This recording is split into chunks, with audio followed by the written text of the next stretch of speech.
సుధా కుకింగ్కి స్వాగతం అండి. ఈరోజు చారు పౌడర్ ఎలా తయారు చేయాలో చూద్దాము. ఇది చాలా గుమగుమలాడుతూ చాలా బాగుంటుందండి. ఒక్కసారి చేసి పెట్టుకుంటే చాలా రోజులు నిల్వ ఉంటుంది. ఇది కాలేజీకి వెళ్ళి పిల్లలు కానీ హాస్టల్స్లో ఉంటారు కదా, అలాంటి పిల్లలు కానీ లేదంటే జాబ్స్కి వెళ్ళి వాళ్ళు కానీ గబగబా చారు పెట్టుకోవాలంటే సులువుగా అయిపోతుందండి. పౌడర్ ఒకసారి చేసి మనం పెట్టుకుంటాను. అదిగోనండి చారు వేడి నీళ్ళు పెట్టేసుకుని ఆ మరిగిన తర్వాత అందులో పౌడర్ వేసేసుకోవడమేనండి. దీనికి కావాల్సిన వస్తువులు కందిపప్పు, ధనియాలు, మిరియాలు, జీలకర్ర, చింతపండు, ఏంటి ఉప్పు, తర్వాత ఎండుమిర్చి, కరివేపాకునండి. వీటిలన్నింటిని కూడా ఒకదాని తర్వాత ఒకటి మనం చేయి వదలకుండా చక్కగా వేయించుకోవాలండి.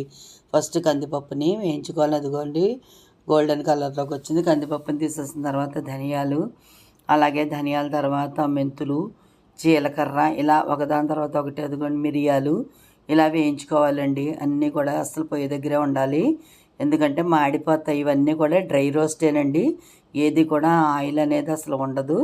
అలా విడివిడిగా వేయించుకుని చక్కగా ఒక పళ్ళెంలో విడివిడిగా వేసుకుంటే ఆరుతాయండి.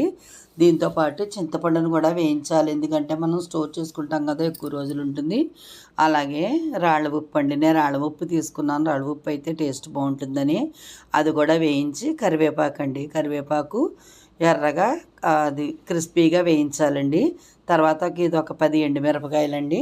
ఎండుమిరపకాయలు కూడా చక్కగా అవి గుల్లగా అయ్యేదాకా వేయించాలి. వేయించి దాంట్లో పసుపు వేసి ఇవన్నీ కూడా ఆడాలండి. ఆడేసిన తర్వాత కలుపుకోవాలి, చేతితో కలుపుకోవాలి.